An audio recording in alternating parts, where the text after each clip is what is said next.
기능 항진증이 특히나 좀 완치가 어렵다라는 거에 대한 오해가 좀 많은 것 같아요. 그래서 실제로 약물만으로도 조절되셨던 분들도 계시고, 또는 완치가 된 줄 알았는데도 계속 재발하는 경우도 워낙 많아서, 그 40대 여성 M타입 환자분이었는데요. 처음 이제 내원을 하셨을 때 지참하셨던 병원 결과지를 보면 TSH 리셉터 안티바디가 86.4, 아주 고농도 40 이상이니까 최악의 예후군이라고 볼 수 있겠죠. 예측되는 관해율이 30%대로 매우 낮은 관해율에 예상되는 상태였고, TRAB가 40을 넘어갔기 때문에 18개월 치료를 해도 음성화될 가능성이 한 20에서 30%, 장기 관해율은 특히나 10에서 20% 매우 낮게 예상을 하고 치료를 시작했던 환자분인데, 이 환자분을 치료를 하면서 한 6개월에서 1년 정도 이제 결과가 되는데, 항체 농도가 초기 80.6에서 점진적으로 감소를 해서 3개월 뒤에는 14.47 정도, 6개월 뒤에는 5.85, 1년 정도 뒤에는 1.14로 정상 범위 안으로 들어왔고, 16개월인 0.88로 완전 음성 범위로 치료 시간으로 1년 정도로 이제 볼 수 있는데,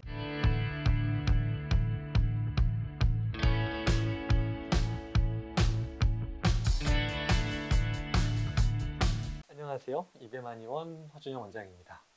오늘은 갑상선 기능 항진증 그레이브스병의 완치에 관한 이야기를 한번 해보려고 하는데요. 사실 저희가 여기서 다루는 모든 자가 면역 질환들이 그렇지만, 그 중에서도 특히 이제 갑상선 기능 항진증, 그 그레이브스병이라고 불리는 이 갑상선 기능 항진증 중에 자가 면역성 기전을 바탕으로 일어나는 갑상선 기능 항진증이 특히나 좀 완치가 어렵다라는 거에 대한 오해가 좀 많은 것 같아요. 그래서 오해라는 게 실제로 약물만으로도 조절되셨던 분들도 계시고, 또는 완치가 된 줄 알았는데도 계속 재발하는 경우도 워낙 많아서, 정확하게 완치란 무엇인가에 대한 이야기 오늘 한번 실제 사례를 가지고 좀 해보려고 하는데요.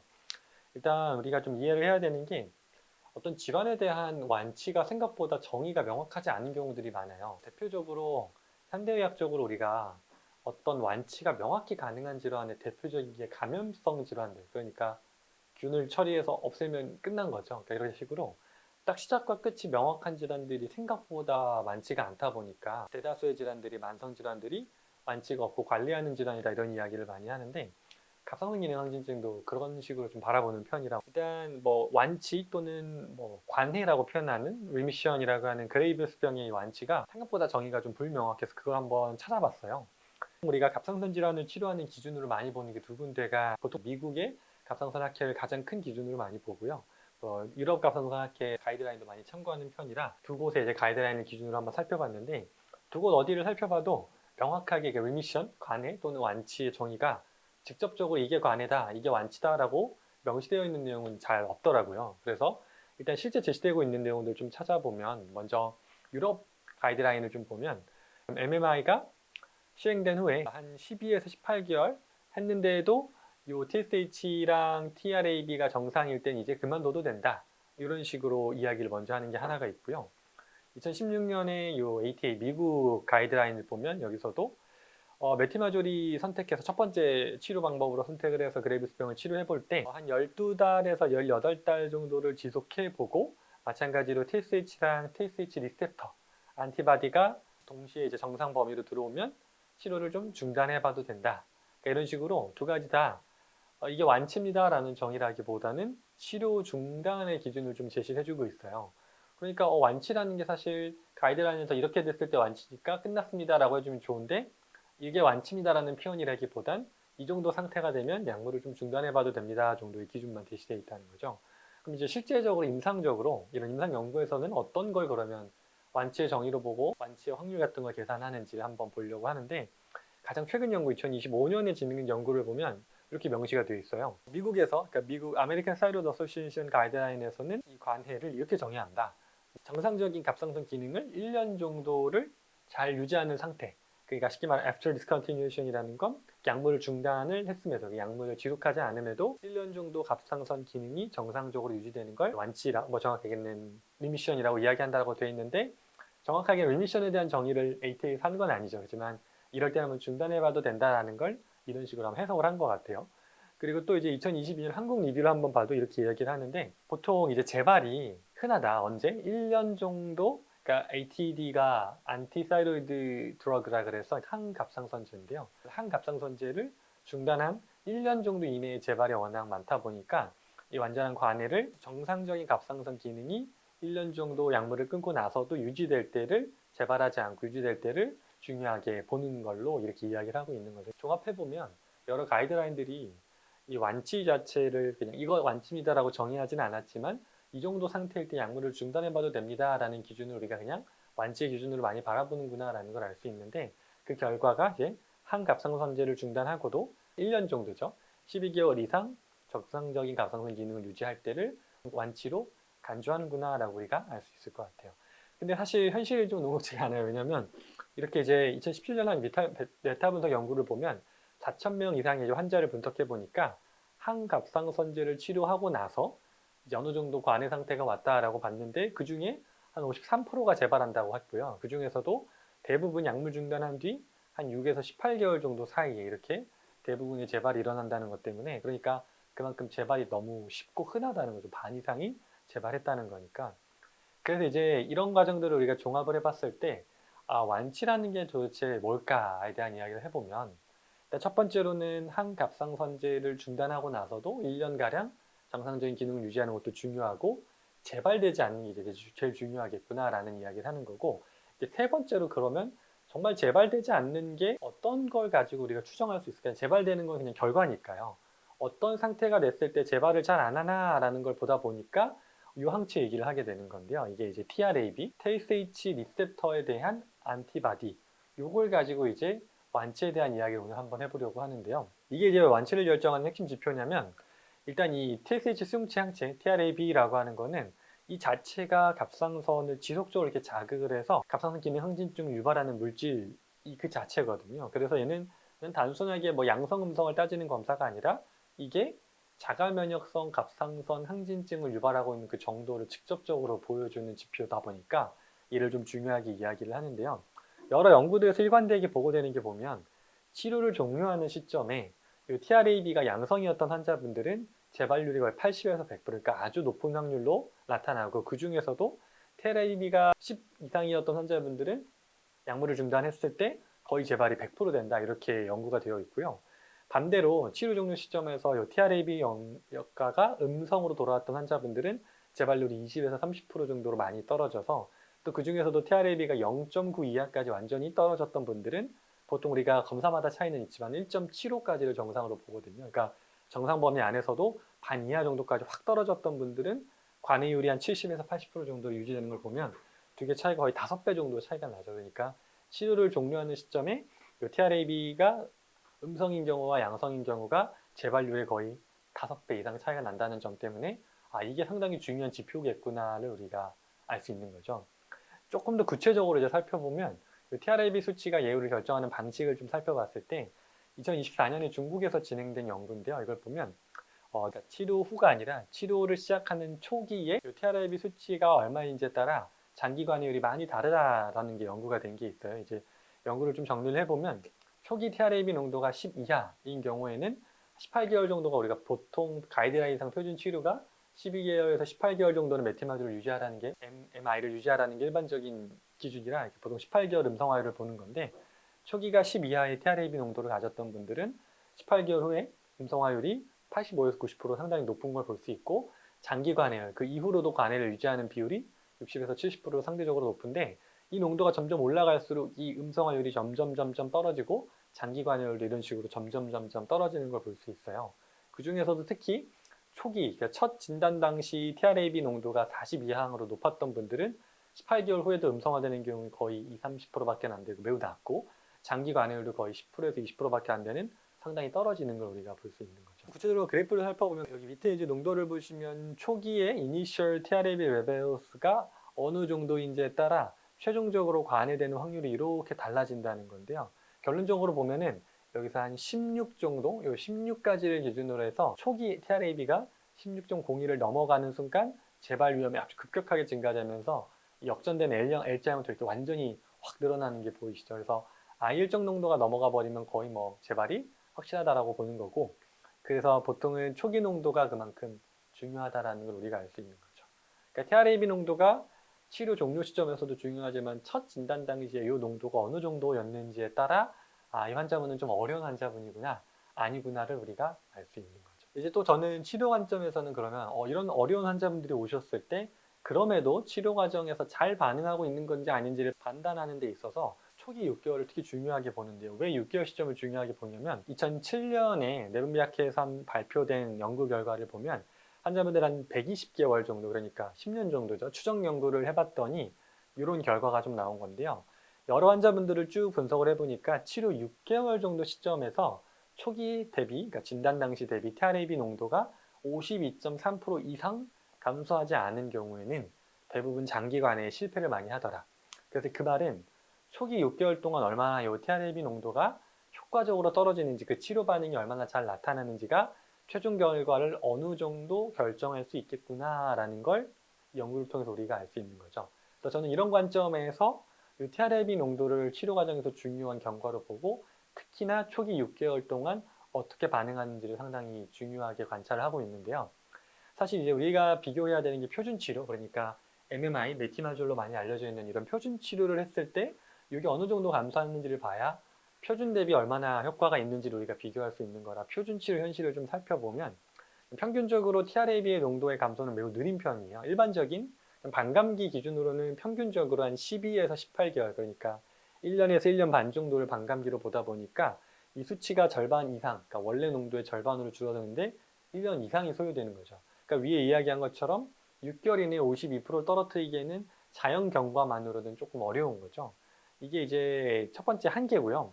또 2020년에 진행된 이 연구에 따르면 보통 한 18개월 정도 메티마졸 치료를 해봐도 65에서 한 75% 정도 환자가 여전히 타랩이 양성이 나타나고, 또 이 양성인 분들은 당연히 한 40에서 80% 정도는 약물을 중단하는 경우에 바로 재발되는 경우가 흔한 거죠.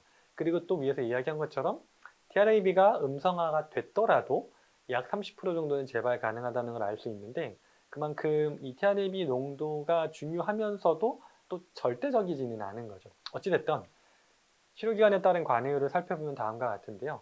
치료기간 한 12개월, 18개월 정도 메티마졸을 통한 표준 치료를 해봤을 때 평균적인 관해율이 한 40에서 50% 정도, 재발률도 한 50에서 60% 정도, 그리고 18개월 이상에서 24개월 정도 치료해보면 관해율이 조금 더 올라가고 재발률은 조금 더 떨어지고, 마찬가지로 2년에서 3년 정도 유지해보면 관해율이 조금 더 올라가고 재발률이 더 떨어지는 걸 볼 수 있는데, 이런 연구 결과들을 근거로 그래서 우리가 보통 표준 치료상 메티마졸은 최소 1년에서 1년 반, 그리고 2년 이상에서 3년까지도 보통은 치료가 완료된 시점에서도, 그러니까 수치가 안정적으로 보여진 시점에서도 1년에서 1년 반 정도를 유지하는 걸 권장하는 게 일반적인 흐름인 거죠. 그래서 그 병원에서 일반적으로 내분비내과 진료를 받고 오신 분들이 이런 내용을 듣고 오시는 게 이런 이유 때문이다라고 이해하시면 좋을 것 같아요. 그럼에도 불구하고 저희가 이제 치료하는 관점에서 중요하게 바라보는 건 이 TRAB 농도의 감소가 어떤 기간만이 중요한 게 아니라 특히나 속도, 얼마나 빠르게, 그리고 어떤 패턴을 띠느냐가 상당히 중요하다는 부분을 오늘 이야기를 좀 해보려고 하는데요. 이 연구는 지금 2019년에 일본에서 진행된 연구인데요. 이게 이제 의미가 있는 연구인 게 긴 기간 동안 ATD, 그 항갑상선제를 치료했을 때 치료 과정에서 나타나는 패턴을 크게 세 가지로 구분을 해본 연구예요. 이제 좀 자세히 살펴보면 크게 첫 번째로는 이 TRAB 패턴을 세 가지로 분류했을 때 첫 번째 패턴이 스무스 타입이라 그래서 아주 빠르게 스무스하게 음성화된 후에 안정적으로 유지되는 경우가 첫 번째 타입인데, 이 경우에는 보통 5년 이내에 빠르게 TRAB가 음성화된 후에 지속되는 경우를 스무스 타입이라고 분석을 했고요. 이런 환자분들의 군이 관해율이 한 88.9%, 거의 90%에 육박하게 상당히 좋은 관해율을 보여주고 있는데, 반해 두 번째로는 fluctuating 타입이라 그래서, fluctuating 말 그대로 출렁거리는 타입인데, 한번 음성화가 됐다가 다시 상승했다가 음성 양성을 이렇게 왔다 갔다 하는 패턴을 보여주는 환자 그룹인데, 이 환자 그룹 같은 경우에는 관해율이 한 37.2%로 상당히 많이 떨어지는 걸 볼 수 있죠. 또 세 번째는 이것보다 더 심각한 케이스인데 스몰더링 타입이라 그래서 아주 지속적으로 양성, 그러니까 스몰더링이라는 말은 계속 타오른다는 거죠. 계속 불타는 게 끝나지 않고 지속적으로 타오르는 케이스를 이 타입으로 구분해 본 건데, 이 타입 같은 경우에는 이제 5년 이상 동안 TRAB가 계속 양성이 지속되는 분들, 이런 분들은 관해율이 19.8%로 상당히 떨어지는 걸 볼 수 있죠.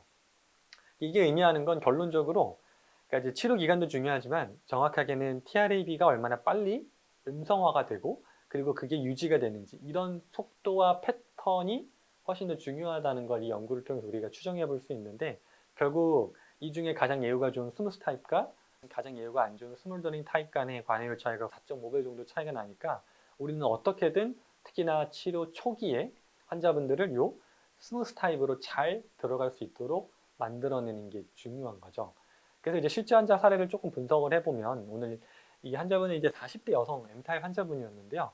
처음 이제 내원을 하셨을 때 지참하셨던 병원 결과지를 보면 TSH 리셉터 안티바디가 86.4가 위에서 이야기했던 아주 고농도 40 이상이니까 최악의 예후군이라고 볼 수 있겠죠. 관해율도 예측되는 관해율이 30%대로 매우 낮은 관해율에 예상되는 상태였고 TRAB가 40을 넘어갔기 때문에 18개월 치료를 해도 음성화될 가능성이 한 20에서 30%, 장기 관해율은 특히나 10에서 20% 매우 낮게 예상을 하고 치료를 시작했던 환자분인데 이 환자분을 치료를 하면서 한 6개월에서 1년 정도 이제 결과가 되는데 그 결과를 살펴보면 다음과 같은데요.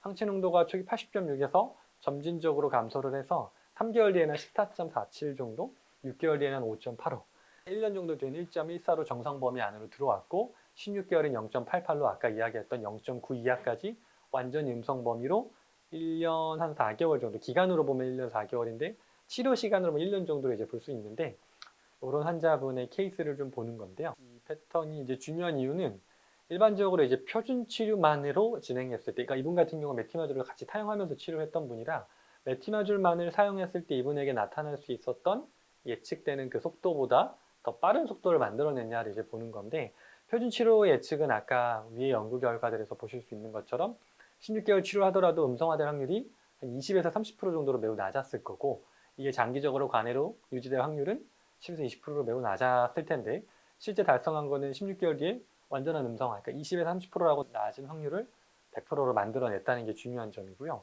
두 번째로는 6개월 만에 이미 93.2%, 그러니까 초기 대비 예측은 한 52.3% 정도만 떨어지면 좋다라고 했는데 93.2% 초기 6개월 만에 확 떨어졌기 때문에 빠르게 스무스 타입으로 패턴으로 넘어가서 안정적인 관해를 볼 수 있었던 케이스다 이렇게 볼 수 있겠죠. 두 번째로 면역학적인 의의는 이 환자분 같은 경우에는 농도가 많이 떨어졌다 보니까 이 항체 농도가 이렇게 많은 거의 뭐 퍼센트로 보면 93% 정도 떨어졌으니까요. 이렇게 극단적으로 높았던 항체 농도가 떨어진다는 의미는 자가 반응성 B세포, 그러니까 이 항체를 만들어내는 B세포들의 활성이 어느 정도 잘 억제가 되고 정확하게 잘 조절이 됐고 그 말은 면역 관용이 잘 근본적으로 회복됐다는 의미로 볼 수 있고요. 항체가 생성되는 그 기전 자체가 차단이 되고 회복이 되면서 자가 면역 과정의 아주 근본적인 부분들이 해결됐다는 걸 추정할 수 있는 케이스인 거죠. 그래서 오늘 이야기하고 싶은 건 환자분들의 사례를 통해서 그레이브스병의 완치 가능성에 대해서 우리가 한번 조금 생각을 달리 해봐야 되는 건 현대의학적으로는 그레이브스병이 관리하는 질환으로 접근한다는 거죠. 워낙 재발률도 높고 평균적으로 1년에서 1년 반은 써야 겨우 음성화가 되는데 그렇게 음성화 되더라도 뭐 반 정도가 재발이 되고 특히 초기 고농도의 TRAB 농도를 보였던 환자분들은 관해율 자체가 매우 낮다 보니까 이 환자분 같은 경우도 이제 병원에 그냥 이야기하는 게 초기에는 수치가 너무 높았기 때문에 아마 그냥 평생 약을 먹을 생각으로 접근하셔야 됩니다라고 이야기를 들으셨다는 거죠. 근데 저희는 좀 다르게 접근하는 건 그 말이 틀렸다가 아니라 티마졸이라고 하는 표준적인 치료만으로는 이런 패턴이 예상이 되지만 그 패턴을 조금 더 빠르게 TRAB를 조금 더 빠른 기간 음성화 전환시키고 했을 때 스몰더링 타입이 아니라 스무스 패턴으로 빠르게 전환시켰을 때 이 관해율이 훨씬 더 올라간다는 걸 이 사례를 통해서 알 수 있으시면 좋을 것 같아요. 그래서 오늘 환자분 사례를 통해서 전달드리고 싶은 건 저 EBM에서의 유전체 타입 맞춤 식품과 생리학 처방을 통한 치료는 단순하게 그냥 갑상선 기능을 정상화시킨다 이렇게 좀 이야기 드리기보단 구체적으로 특히나 초기 고위험군의 환자분들을 일단 첫 번째 목표는 6개월 내에 빠르게 이 세 가지 패턴 중에 스무스 타입으로 빠르게 전환시키는 게 첫 번째 목표고요. 두 번째로 이 환자분처럼 초기 아주 고농도의 TRAB 농도를 보였던 분들을 그래도 16개월이 하는 짧은 기간 안에 완전 음성화시키는 걸 목표로 했고 세 번째로는 이게 표준적인 치료 대비해서 거의 두세 배 정도 빠른 속도였다는 게 상당히 의미가 있는 케이스였다. 이렇게 이야기를 하고 싶은데요. 면역관용 회복을 통한 이 TRAB를 빠르게 음성화시키는 것은 단순하게 면역계를 억제하는 억제제로만은 할 수 있는 게 아니고요. 근본적인 이 원인의 부분이 해결되지 않으면 가능하기 어려운 치료겠죠. 그래서 오늘 이야기한 환자분의 사례를 통해서 적절하게 면역계를 잘 정상화시키고 개인적인 맞춤 치료가 잘 결합됐을 때는 일반적으로는 좀 불가능하고 평생 약을 복용해야 된다라고 생각했던 분들도 흔히 말하는 완치, 완벽한 관해, 완전한 관해 상태를 유지할 수 있다. 이런 이야기를 좀 드리고 싶습니다. 그래서 그레이브스병 환자분들은 평생 동안 약을 먹으면서 갑상선을 아예 또는 약으로 안 될 상태가 되면 그냥 수술을 통해서 떼내거나 방사선 요오드를 통해 갑상선을 파괴하는 방식으로만 치료할 수 있다는 이 선택지에서 좀 벗어나서 면역 시스템을 좀 근본적으로 회복시켜서 균형을 회복하는 방법으로 자가항체의 생성이 더 이상 일어나지 않도록 하는 방법도 있다라는 걸 오늘 한번 이 사례를 통해서 좀 이해해 보시면 좋을 것 같습니다. 갑상선 기능 항진 완치되냐라고 하면 그 완치가 그러니까 된다 안 된다 설명이 어려운 게 이런 게 완치입니다라고 완치의 정의가 있어야 완치가 됩니다 아니다 이야기를 하는데 기능 항진증 같은 경우에는 가이드라인상 정립된 완치의 기준은 아니지만 우리가 임상적으로 이제 관행적으로 이 정도로 완치라고 봅니다라는 기준이 이런 거라고 했을 땐 충분히 달성 가능하다. 그렇게 오늘 이 사례를 통해 좀 이야기를 드리고 이분 같은 경우는 상당히 치료가 좀 빨랐던 케이스예요. 근데 그 이유가 뭐냐면 초기 반응이 너무 좋았고 그리고 항체 농도도 빠르게 감소했던 케이스라서 그런데 아까 이제 보셨던 것처럼 초기 TRAB 농도가 이분은 워낙 낮았어요. 더 정확하겐 치료 시작하는 시점에는 10 초반 정도였고 그래서 조금 빠르게 정상화될 수 있었던 케이스인데 수치를 한번 좀 살펴보면 처음 가지고 오셨던 결과지 중에 치료 시작하는 한 2023년 저 환자분의 이제 사례를 좀 분석을 해보는 건데요. 초기에도 계속 항체 농도가 빠르게 오르고 있었어요. 뭐 2월 달에는 3.99 TRAB 기준 여기 보시면 초기 시작은 이랬는데 계속 늘어나서 6월 달에는 12.3까지 TRAB 농도가 계속 올라가면서 갑상선 기능 항진증이 안 잡히고 간 수치가 계속 오르는 상태에서 이제 오셨던 분인데 메티마졸을 사용하면서 초기에 농도가 조금씩 빠르게 감소하던 게 이제 멈춰 있던 게 저희를 이제 치료 시작하는 시점에는 2.02 정도 이제 거의 이미 음성화 전 단계까지 왔지만 2월 달에 테레비가 한 2.02로 이제 치료 단계에서 빠르게 반응을 하다 보니까 한 12.6 정도의 TSH 리셉터 안티바디로 시작했던 게 최종적으로는 2월 달 검사상 2.02 치료를 어느 정도 마무리한 시점에 4월 달 검사상 T3 정상 범위 안으로 들어와 있죠. 약물을 끊은 상태시거든요. 약물을 끊고도 4월 달 검사상 T3 세 가지 안티바디가 다 음성으로 들어와 있고 그로부터 이제 또 3개월이 지난 시점에 추적 검사를 했을 때 약물을 끊고 이제 6개월이 넘는 시점이죠. 이 시점에서도 T3 나머지 안티바디까지 다 음성 범위 안에서도 더 안정적으로 유지되는 걸 확인할 수 있는 케이스인데 이게 이제 중요한 이유는 그러니까 단순하게 약물을 끊고 초기엔 당연히 좋을 수 있죠. 아직 약물의 여파가 남아 있으니까. 하지만 그 후에도 최소 6개월 정도 사실 이분 아직 조금 더 지켜봐야 되지만 지난번 치료 후에 이제 다음 달에 이제 뵙게 되면 거의 이제 1년 정도인데 1년 상태까지도 잘 유지되고 있는지 그래서 보통 이제 이런 갑상선 기능 항진증 환자분들은 초기 6개월 정도 집중적인 치료한 뒤로부터는 3개월 단위로 조금씩 관찰하는 텀을 길게 보고요. 최종적으로는 6개월 정도 텀 그래서 1년 정도 후에도 수치가 약물을 중단하고 완전히 안정적으로 유지되면 이제 정말 뭐 정의상으로도 완전한 완치 상태에 이르렀다라고 볼 수 있는 케이스가 되실 것 같아요.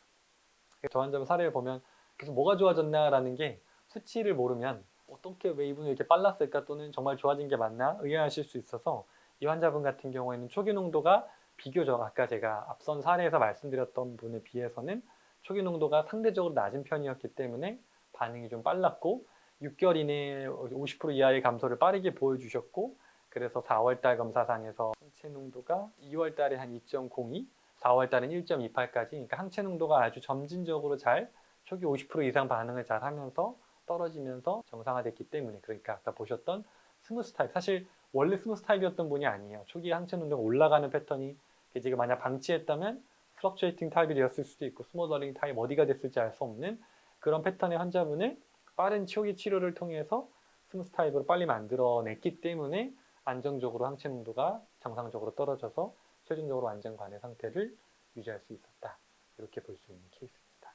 그래서 어떻게 좋아진 건데? 라는 거에 대한 궁금증이 있는 분들께 수치가 이렇게 변했다를 좀 알려드리고 싶어서 참고하시면 좋을 것 같습니다. 그래서 오늘 영상을 보시면서 실제 사례들을 통해서 좀 치료 과정을 이해해 보시면 좋겠고 그레이브스병 갑상선 기능 항진증을 앓고 계신 분들 중에 좀 궁금하신 내용이 있는 분들은 댓글로 달아주시면 최대한 제가 직접 확인해서 좀 답변을 달아드릴 수 있도록 해볼 테니까 본인 사례들도 좋고요. 궁금하신 내용들을 많이 질문 달아주시면 좋겠습니다. 댓글 중에 하나가 네. 갑상선 수치가 좀 높아서 대학병원 방문할 때 가슴 두근거림 현상에 대한 처방으로 인데놀 40ml를 처방받았다고 하는데 혹시 증상이 없을 때도 매일 먹어도 문제가 없는 약이냐고 댓글을 달아주셨어요. 이거는 이제 사실 진료가 필요한 영역이라 좀 애매하기는 한데요. 인데놀은 갑상선 항진증을 치료하는 약은 아니고요. 갑상선 기능 항진증이 증상 중에 하나인 빈맥과 심기항진을 조절하는, 그러니까 박동을 좀 떨어뜨려주는 약이라 이거는 명확하게 이제 대증 약이기 때문에 증상이 있을 때 쓰는 게 맞습니다. 근데 보통은 증상이 있을 때 쓰라고 아마 병원에서도 처방해 주셨을 거고요. 매일 드시라는 이야기가 만약에 나왔다면 뭐 그런 이유가 있겠죠. 그래서 그거는 이제 주치 처방에 따라서 사용하시면 되는데, 기본적으로는 인데놀은 갑상선 기능 항진 치료약은 아니고 그로 인한 심기항진을 조절하는 약이다, 보시면 될 것 같습니다.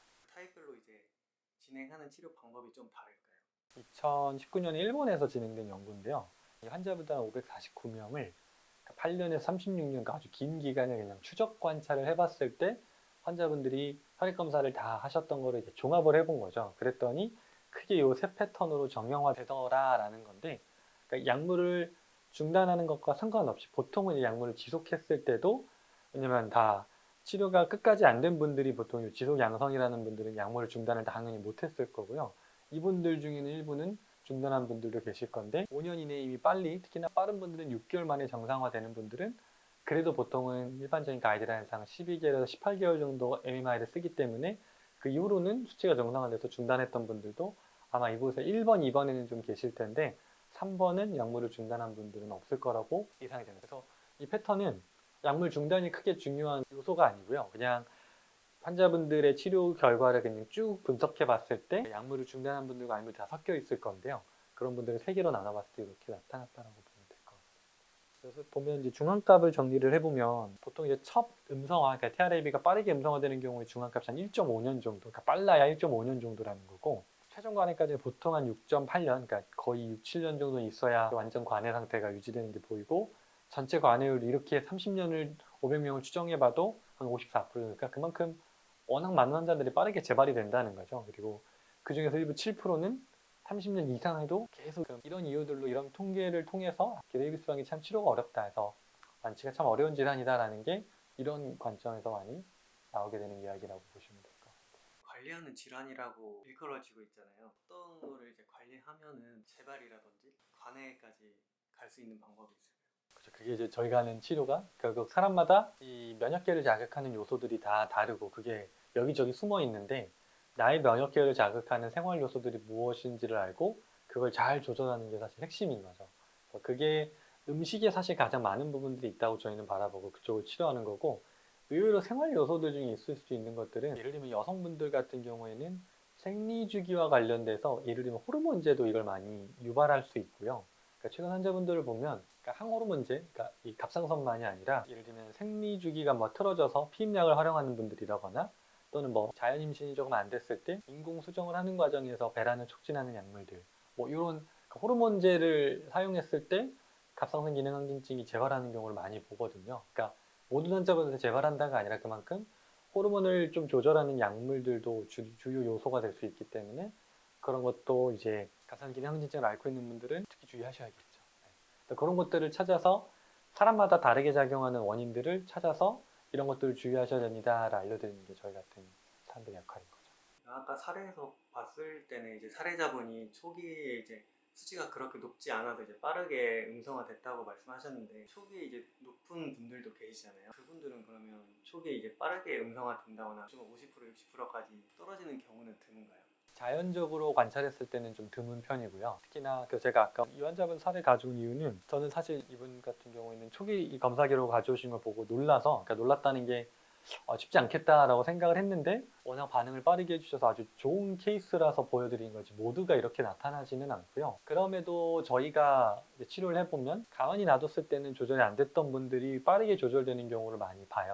특히 뭐 한의원도 그렇고 가차 의료기관이라는 표현을 많이 하는데, 병원에서 치료를 하시기 전에 바로 저희를 찾아오시는 분들보다는 보통 계속 치료를 했는데도 워낙 많이 재발되고, 뭐 기능항진 같은 경우에는 심한 분들은 지난번 사례로 올라온 분도 보셨겠지만 뭐 30년 이상 재발하고 사라졌다가 재발하고가 반복해서 그냥 만성적이 된 분들이 워낙 많아서, 그런 분들의 과거 기록들을 쭉 보면 참 어려운 경우들이 맞아 보면 이분 같은 경우에는 저희가 치료 시작한 건 7월이니까 최근에 치료를 마무리했는데 과거 기록을 보시면 초기 농도가 막 올랐다가 떨어져서 좀 잡히는 것 같았다가 이 TRAB 농도를 보시면 TSH 안티바디라고 되어 있는 게 올라갔다가 좀 약물을 세게 쓰니까 떨어졌다가 또 약물 종량 줄이니까 오히려 약간 수치가 떨어졌을 때 여기 중간에 보시면 메티마졸 신지로이드까지 기능 저하랑 항진증 약을 동시에 드시면서 막 조절했는데 오일 항체 농도가 또 올라갔다가 그러니까 이제 또 메티마졸만 드시고 이런 식으로 막 1년 반가량 계속 항진 저하 막 반복하면서 재발이 됐던 분이 치료 시작하면서 최종적으로 이번 검사상 한 2.5 정도까지 이제 떨어졌어서 정상 범위 대비 마지막 치료 시점부터 해서 50% 이하를 빠르게 도달을 하면서 이런 경우가 대표적으로 이분은 스몰더링 타입이라고 알고 계속 타고 있었으니까 그랬던 분들을 이렇게 완전히 안정적으로 스무스 타입으로 만들어내는 게 저희가 하는 목표인 거죠. 가장 까다로운 왔다 갔다 하시는 분들이 맞아요. 오랜 기간 한 뭐 10년 이상 이분은 그래도 좀 짧은 편이에요. 최근 분야 제가 떠올라서 그렇고 수치가 너무 좋아져서 이제 좀 줄여보려고 하는 분인데 10년 전에 진단을 받았는데 약을 중단했다가 복용했다가 계속 반복하면서 계속 재발을 하니까요. 이제 그랬던 분을 이제 완전히 정상 범위로 만들어내는 치료를 저희가 사실 하는 거죠. 제일 쉬운 케이스는 메티마졸 표준 치료를 통해서 이미 그 스무스 패턴으로 들어왔던 분들은 조금만 조절하면 빨리 잡힐 수 있는 제일 쉬운 케이스고요. 플럭추에이팅 타입이 사실 오히려 더 까다로운 게 양성 음성을 반복한다는 건 뭔가 이 면역계를 자극하면서 생활 속에 많은 분들이기 때문에 그래도 그런 분들은 그걸 제거하면 또 음성으로 돌아올 가능성이 높은 분인데 제일 어려운 분들이 이분 아까 같이 스몰더링 타입, 그러니까 오랫동안 불타오르듯이 계속 항체가 높은 농도를 유지했던 분들이 제일 치료가 좀 어려운 케이스죠. 그런 분들이 저희한테 이제 도전 의식을 불러일으키는 환자분들이라고 볼 수 있을 것 같아요. 요즘 치료를 해보면 메티마졸 치료 후에 초기에 간 수치가 막 올라서 부작용 때문에 병원에서 이제 수술 아니면 요오드 치료, 그러니까 방사선 치료 아니면 수술밖에 없다고 했던 분들이 치료를 오시는 분들이 요즘 많이 좀 계세요. 그러니까 초기 막 간 수치가 확 올라서 막 입원까지 해야 될 정도로 메티마졸 반응이 안 좋았던 분들, 이제 그런 분들이 최근에 치료를 통해서 반응이 좀 좋은 경우들을 많이 보는데 이런 분들도 저희한테 도전 과제지만 그런 분들보다 오히려 할 수 있는 치료를 다 해봤는데도 수치가 안 잡혀서 방법이 이제 없어서 왔던 분들이야말로 저 입장에서 꼭 도와드리고 싶은 분들이 동시에 좀 도전 과제가 저희한테 되는 분들인 것 같아요. 자가 면역 질환에 대해 더 많은 정보가 궁금하시다면 EBM TV의 구독, 좋아요, 알림 설정 해주세요.